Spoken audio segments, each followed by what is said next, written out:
Okay.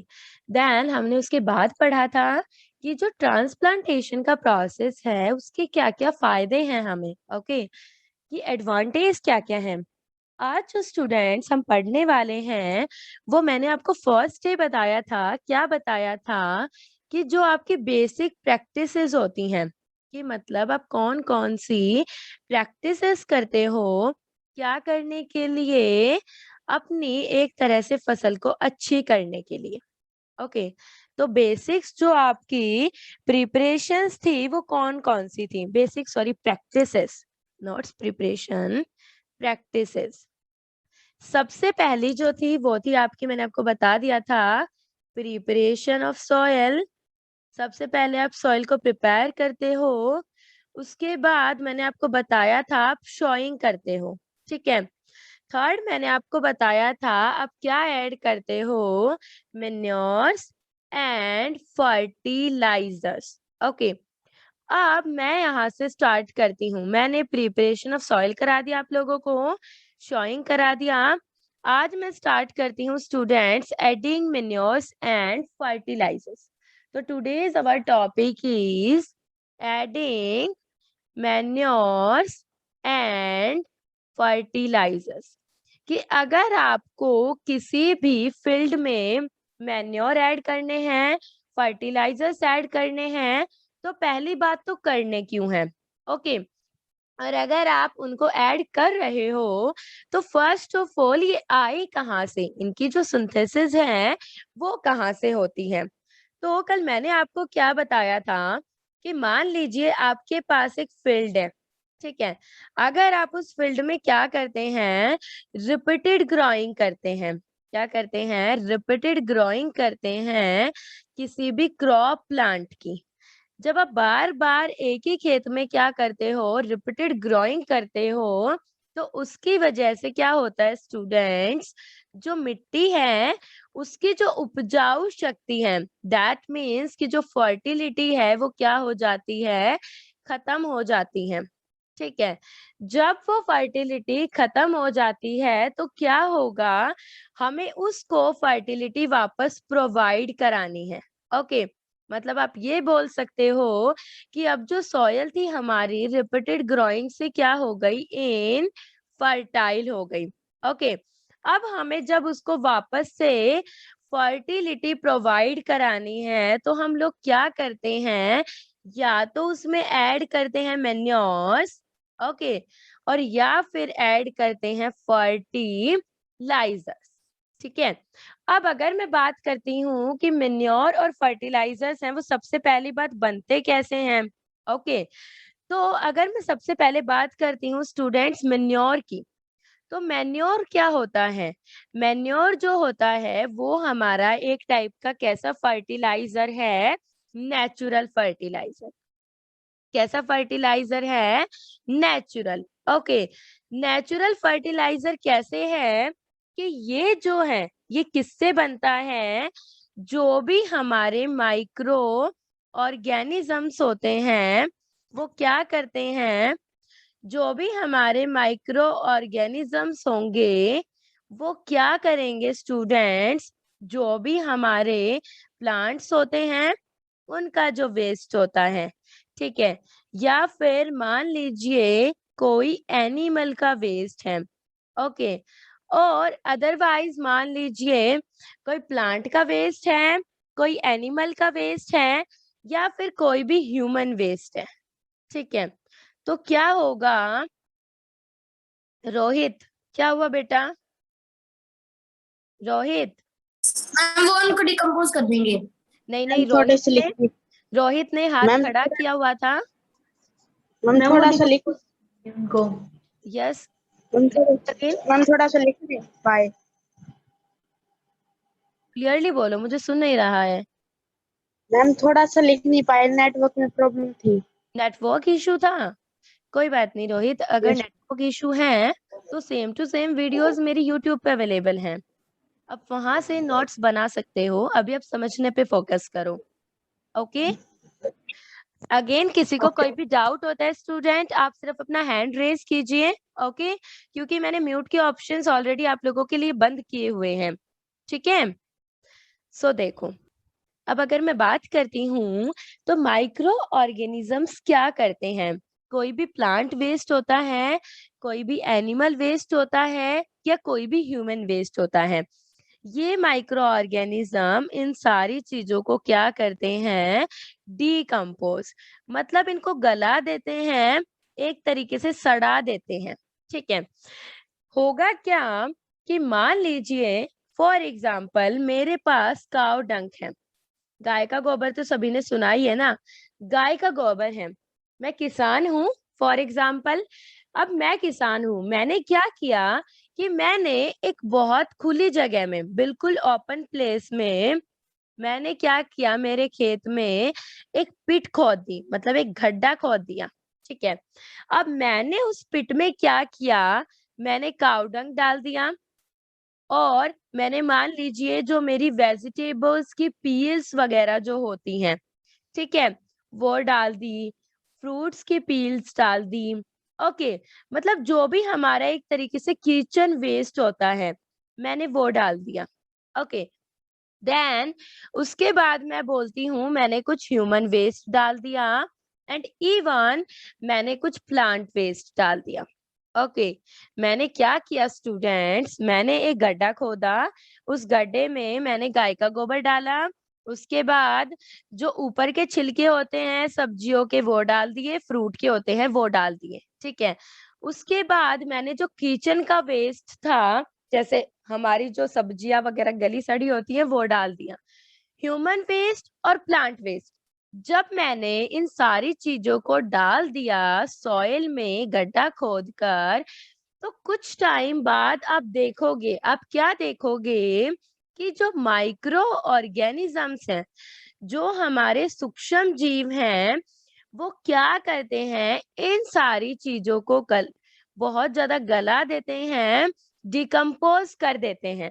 जब ये decompose करते हैं तो क्या बनता है स्टूडेंट्स, मेन्योर बनता है। क्या बनता है, मेन्योर बनता है। और ये मेन्योर जो होता है ये हमारी फसल को एक तरीके से अच्छी करता है, उसकी यील्ड बढ़ाता है। ठीक है, तो अगर आपसे कोई पूछता है तो आपको हिंदी में समझ आ गया कि मैन्योर बनेगा कैसे। मैन्योर मैंने आपको बता दिया, इवन आप खुद भी एक्टिविटी कर सकते हो। क्या कि मान लीजिए आपने दो पॉट्स लिए, फॉर एग्जांपल ये आपके पास एक पॉट है और ये आपके पास दूसरा पॉट है, ले लिया आपने दो पॉट। आपने क्या किया, इसमें सॉइल डाल दी। ओके, जब आपने इसमें क्या कर दिया, सॉइल को फिल कर दिया, सॉइल को डाल दिया, देन उसके बाद आप क्या करते हो, मान लो आप इन दोनों में आपके पास सॉइल है। ओके, आप इस सॉइल में क्या करो कि आप कुछ वेजिटेबल्स की पील्स डाल दो, कुछ फ्रूट्स की पील्स डाल दो। ओके, ह्यूमन वेस्ट डाल दो, एनिमल वेस्ट वगैरह डाल दो। जब आपने ये सारी चीजें यहाँ पे डाल दी हैं, अब कुछ टाइम बाद देखोगे कि ये जो सारी चीजें हैं ये क्या बन जाती हैं, मैन्योर बन जाती हैं, खाद बन जाती हैं। ठीक है, लेकिन अगर दूसरी तरफ स्टूडेंट्स याद रखना, सिर्फ यही चीजें मैन्योर बन पाएंगी जिनको माइक्रो ऑर्गेनिजम्स हैं वो डिकम्पोज कर सकते हैं।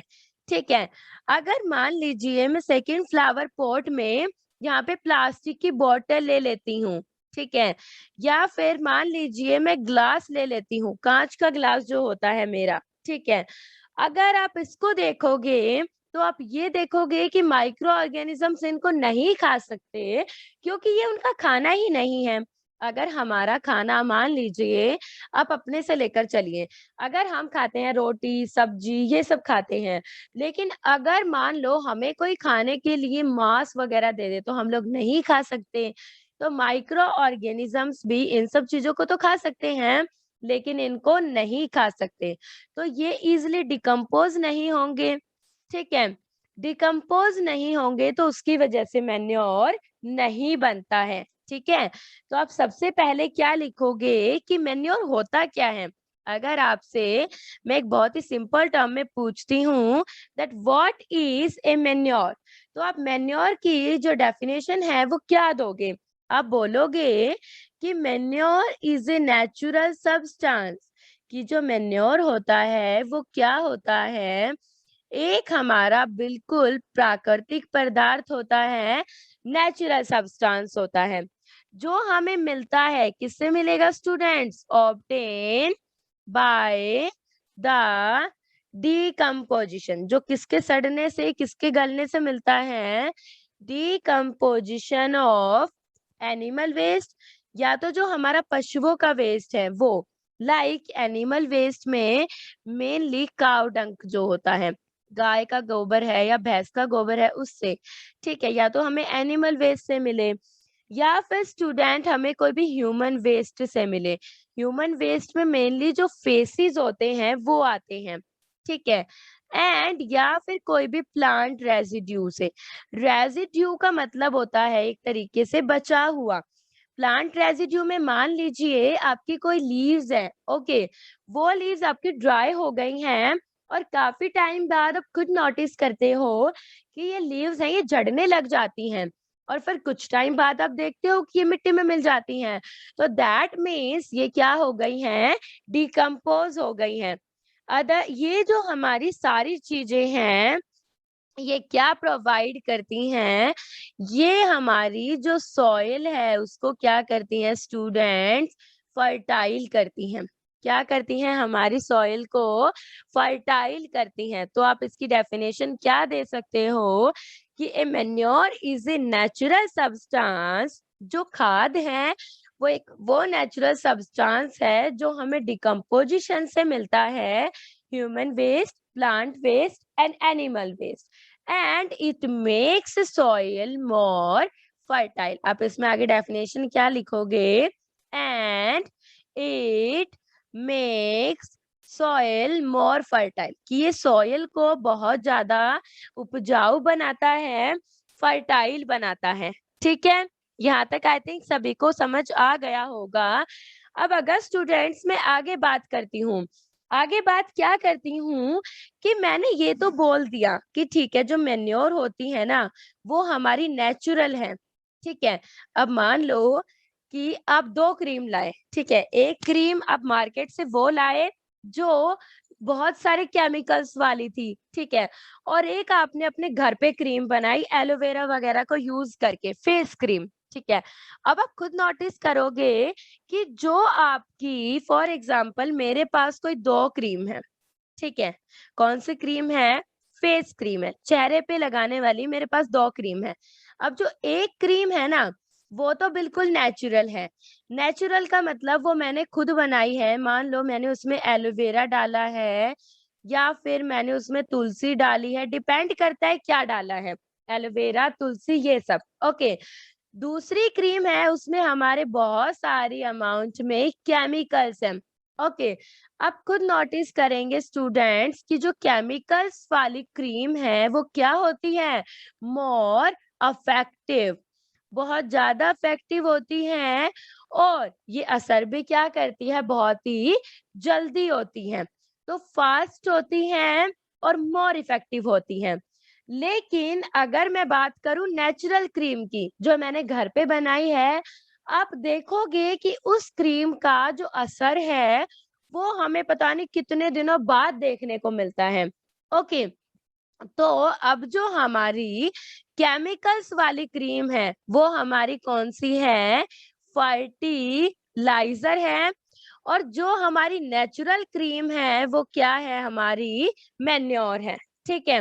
जो नेचुरल क्रीम है वो मेरी मेन्योर है, और जो केमिकल भरी है वो फर्टिलाइजर है। दैट मीन्स ये है कि आपको मेन्योर का जो इफेक्ट है वो ज्यादा दिन में मिलेगा, मतलब हमारी जो फसल है वो इतनी जल्दी ग्रो नहीं करेगी जितनी जल्दी केमिकल्स वाली ग्रो करेगी, ठीक है।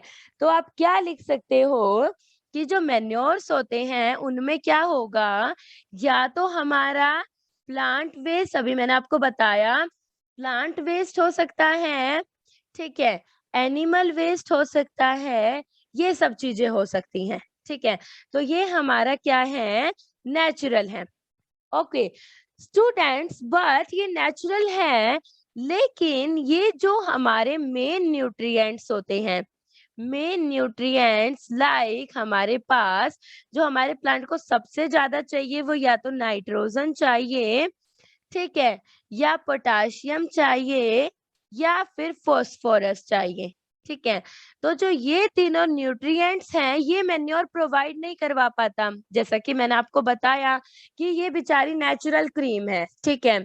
ये माइक्रो ऑर्गेनिजम्स ने बनाई है, लेकिन इसमें ये तीनों कंपोनेंट्स नहीं है। ना इसके पास नाइट्रोजन है, ना इसके पास पोटाशियम है, ना इसके पास फास्फोरस है। लेकिन एक चीज है, क्या है, देखो नेचुरल चीज की तो बात अलग होती है ना। मैन्योर क्या करता है कि जो हमारी सॉयल होती है उसको क्या प्रोवाइड करता है, ह्यूमस प्रोवाइड करता है। क्या प्रोवाइड करता है, ह्यूमस प्रोवाइड करता है। अब इसने ह्यूमस प्रोवाइड कर दिया, अब हमें ह्यूमस का क्या बेनिफिट है। तो स्टूडेंट्स, ह्यूमस हमारी सॉइल के लिए बहुत इंपॉर्टेंट है। It is very important for soil. क्यों? क्योंकि अगर सॉयल में ह्यूमस होगा तो सॉयल जो है वो क्या कर सकती है, होल्ड कर सकती है, किसको, hold more water and air easily. कि जितनी ज्यादा हमारी सॉयल में ह्यूमस प्रेजेंट होगी, उतनी ही ज्यादा हमारी जो मिट्टी है वो क्या कर सकती है, ज्यादा पानी को और ज्यादा हवा को पकड़कर रख सकती है। ओके। और मान लीजिए अगर ह्यूमस नहीं है तो क्या होगा, if humus is not present in the soil, अगर मान लीजिए ह्यूमस जो है वो सॉइल में प्रेजेंट नहीं है, देन व्हाट हैपेंस, तो क्या होगा स्टूडेंट्स, कि जो हमारी सॉइल है, ऐसी बात नहीं है कि वो पकड़ नहीं सकती, बट ये क्या करती हैं, बहुत ही मतलब कम चांस होते हैं कि ये क्या कर पाए, वाटर को और एयर को इजिली होल्ड कर पाए। तो अब क्या लिखोगे, if humus is not present in the soil, then soil does not hold the soil does not hold water and air easily। कि जो हमारी मिट्टी है वो ना तो पानी को आसानी से पकड़ पाएगी और ना ही हवा को पकड़ पाएगी, ठीक है। इसका मतलब मेन्योर ने प्रोवाइड तो कर दिया, इसको ह्यूमस प्रोवाइड कर दिया जो एक बहुत ही इंपॉर्टेंट कॉन्स्टिट्यूएंट है। बट स्टूडेंट, मेन्योर के फायदे तो हैं कि सबसे पहले जो मेन्योर है वो सबसे बड़ा काम कर रहा है, क्या, ह्यूमस प्रोवाइड कर रहा है, क्योंकि यही जरूरी है ना। अगर पानी नहीं होगा मिट्टी में तो बेचारा पौधा जो है वो तो सूख सूख के मर ही जाएगा, ठीक है। दूसरी चीज कि जो मेन्योर है वो माइक्रोब्स को भी तो इंक्रीज कर रहा है ना, कि जितना ज्यादा हम लोग गला सड़ा डालते हैं तो माइक्रो ऑर्गेनिजम्स उसको, जो भी चीज होती हैं उसको गलाते हैं, सड़ाते हैं, तो मतलब माइक्रोब्स की ग्रोथ हो रही है वहां पे, ठीक है। एंड तीसरा ये क्या करता है एक तरीके से, कि जो सॉइल है वो ज्यादा से ज्यादा पानी को पकड़ सकती है। ओके। अब अगर मैं बात करती हूँ स्टूडेंट्स, तो मैं बात करती हूँ किसकी, मैन्योर के डिसएडवांटेज की। मैंने ये तो बोल दिया कि मैन्योर की एडवांटेजेस हैं, बट अब मैं आपको ये बोलती हूँ कि अगर फायदे हैं तो नुकसान भी है। चीज बेशक नेचुरल हो या केमिकल हो, फायदे हैं तो ऑलवेज नुकसान भी है। डिसएडवांटेज, तो डिसएडवांटेज में सबसे पहली बात क्या आती है, देखो मैंने आपको यहाँ बताया था, क्या बताया था, कि आप क्या करते हो, सबसे पहले आप एक ओपन प्लेस में जाते हो, उस ओपन प्लेस में गड्ढा खोदते हो, उस गड्ढे में ये सारी चीजें डालते हो। काव डंक डाल दिया मान लो, ठीक है, आपने एनिमल्स वेस्ट डाल दिए, वेजिटेबल्स के जो छिलके हैं वो डाल दिए, फ्रूट्स के छिलके डाल दिए, ठीक है। अब स्टूडेंट्स, क्या आपको लगता है कि इसको कैरी करना इजी होगा, क्या होगा? बिल्कुल भी नहीं, क्योंकि ये हमारी जो सारी प्रिपरेशन हो रही है, ये तो हम लोग क्या कर रहे हैं, सॉयल में कर रहे हैं, ठीक है। तो इसका सबसे पहले जो नुकसान है वो क्या है, इसका सबसे बड़ा नुकसान ये है कि जो हमारी मेन्योर है उसको हम लोग कैरी नहीं कर सकते, ठीक है। तो अब मेन्योर का सबसे डिसएडवांटेज क्या लिखोगे, सबसे पहला, कि सबसे बड़ी बात तो ये बहुत क्या होता है, बल्की होता है। तब क्या लिखोगे, ए मैन्योर इज वेरी बल्कि। बल्कि का मतलब स्टूडेंट्स, यहाँ पे जो मैंने बल्कि वर्ड लिखा है इसका मतलब होता है भारी। क्या मतलब होता है हिंदी में? भारी। पहली बात ये बल्कि होगा और क्या होगा ये? वॉल्यूमिनियस होगा। क्या होगा? वॉल्यूमिनियस होगा। वॉल्यूमिनियस का मतलब क्या है कि ये क्या होता है, एक तरीके से मोटा भी होता है। अगर ये दोनों चीज मान लो, आप दो आदमी खड़े हैं, आप दो फ्रेंड हो, एक है बहुत मोटा है, भारी है, और एक है बहुत पतला सा बेचारा। ठीक है, आप बहुत अच्छे से जो पतला वाला फ्रेंड है आप उसको उठा सकते हो, लेकिन मोटे वाले को उठाने से पहले 100 बार सोचोगे भाई उठाऊं या नहीं उठाऊं। ओके, तो मैन्योर जो है वो बल्की है और वॉल्यूमेनियस है। इसका मतलब ये है स्टूडेंट्स कि आप मेन्योर को स्टोर और ट्रांसपोर्ट नहीं कर सकते। तो आप यहाँ पे सेकेंड पॉइंट क्या नोट करते हो कि manure is inconvenient. Manure is inconvenient मतलब मैन्योर जो होता है आप उसको इजीली क्या नहीं कर सकते, स्टोर। ना तो आप उसको घर में रख सकते हो, ना शॉप्स में रख सकते हो, और ना आप उसको बहुत आसानी से एक जगह से दूसरी जगह तक पहुंचा सकते हो। तो आप क्या लिखते हो? Manure is inconvenient to store and transport.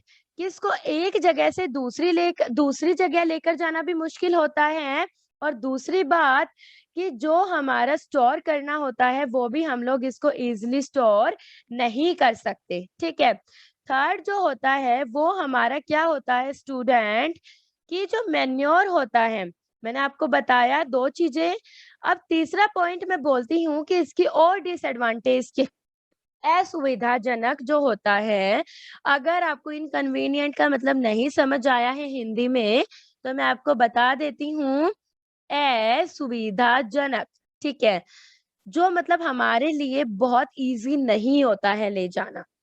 तीसरी चीज अगर मैं मैन्योर की करती हूँ, तो मैन्योर जो होता है वो प्रॉपरली जो न्यूट्रिएंट्स चाहिए उतने नहीं दे पाता। ओके, तो manure is not nutrient specific. What is the meaning of that line? कि manure is not nutrient specific. मैंने यहाँ पे कंप्लीट लाइन लिखी है। अब आपको इसका मतलब समझना बहुत जरूरी है कि जो मैन्योर होते हैं वो हमारे न्यूट्रिएंट स्पेसिफिक नहीं होते। क्यों नहीं होते? देखो, मैंने बोला स्टूडेंट्स कि हमारी क्रॉप प्लांट्स को अगर ग्रो करना है तो उन्हें नाइट्रोजन चाहिए, ठीक है, पोटाशियम चाहिए एंड फास्फोरस चाहिए। ओके, बट ये जो न्यूट्रिएंट्स हैं, ये न्यूट्रिएंट्स मैन्योर जो है वो नहीं दे पाता है। ओके, तो इसीलिए हमने यहाँ पे क्या लिखा है कि जो मैन्योर है वो न्यूट्रिएंट स्पेसिफिक नहीं होता, एक प्रॉपर न्यूट्रिएंट नहीं देता। अब न्यूट्रिएंट स्पेसिफिक भी नहीं होता, दूसरा जितने न्यूट्रिएंट हमारी सॉइल को चाहिए उतना भी नहीं दे पाता, तीसरा कि इजी भी नहीं होता ट्रांसपोर्ट करने के लिए और स्टोर करने के लिए। तो भाई अब और कोई सोल्यूशन देख लो। अब ऐसा सोल्यूशन देखो जिससे आपकी फसल अच्छी भी हो रही है और आपको इजी में भी करने में, ट्रांसपोर्ट करने में भी इजी है और स्टोर करने में भी इजी। तो आप क्या करते हो स्टूडेंट्स कि आप दूसरा लेके आते हो, कौन से फर्टिलाइजर्स? Chemical fertilisers. ओके, आपने क्या लिए?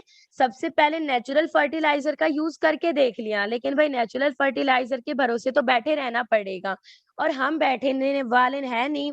तो अब हम क्या करते हैं, कुछ ऐसी चीज लेके आते हैं जिससे क्या होता है, हमारी फसल बहुत अच्छी होती है। हम अब लेके आए केमिकल फर्टिलाइजर्स को।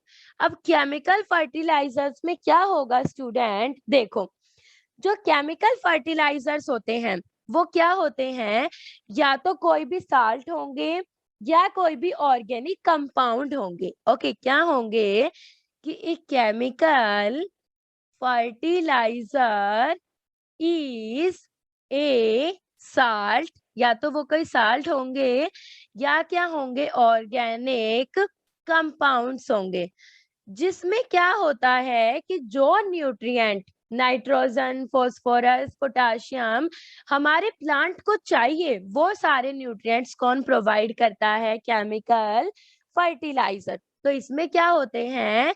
Containing the necessary plant nutrients, containing the necessary plant nutrients like nitrogen, potassium and phosphorus. Okay, तो अगर मैं आपको बिल्कुल सी सिंपल लैंग्वेज में हिंदी में बताती हूँ कि ये कहना क्या चाहता है, ये लाइन जो है ये क्या शो करना चाहती है कि स्टूडेंट्स केमिकल फर्टिलाइजर या तो कोई साल्ट होगा, ठीक है, जैसे आप मेडिसिन्स लेते हो ना, तो मेडिसिन्स में काफी टाइप के साल्ट प्रेजेंट होते हैं, वो एक टाइप के हमारे केमिकल्स हैं, या फिर कोई भी ऑर्गेनिक कंपाउंड जिसमें क्या होते हैं, जो भी जरूरी पोषक तत्व हमारे प्लांट को चाहिए होते हैं वो होते हैं, जैसे नाइट्रोजन, पोटाशियम और फॉस्फोरस। होते क्यों हैं? ये क्या करते हैं? To make the soil more fertile, ताकि जो हमारी सॉइल है वो हमारी क्या बने? ज्यादा से ज्यादा उपजाऊ बने। क्या बने स्टूडेंट्स? ज्यादा से ज्यादा हमारी जो सॉइल है वो क्या बने? उपजाऊ बने। इसके लिए हम क्या ऐड करते हैं? फर्टिलाइजर्स। और फर्टिलाइजर्स भी कौन से? Chemicals fertilisers. अब अगर हम बात करते हैं फर्टिलाइजर्स के एग्जाम्पल की, ओके, तो अगर मैं बात करती हूँ फर्टिलाइजर्स के एग्जाम्पल की, तो फर्टिलाइजर्स के जो आपको मेन एग्जाम्पल हैं वो याद रखने हैं। कौन कौन से? सबसे पहले अगर आप बात करते हो तो आप बात करते हो यूरिया, ठीक है, जो मोस्ट इंपॉर्टेंट होता है दैट इज यूरिया। उसके बाद आपको जो याद करना है वो कौन कौन से हैं? N, P and K. Okay, words represent N, P, के।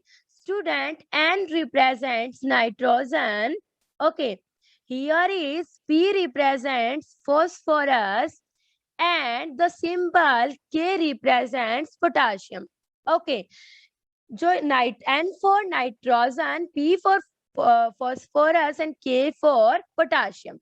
ठीक है, तो यूरिया है, एनपीके है, थर्ड जो है वो हमारा कौन सा है स्टूडेंट्स?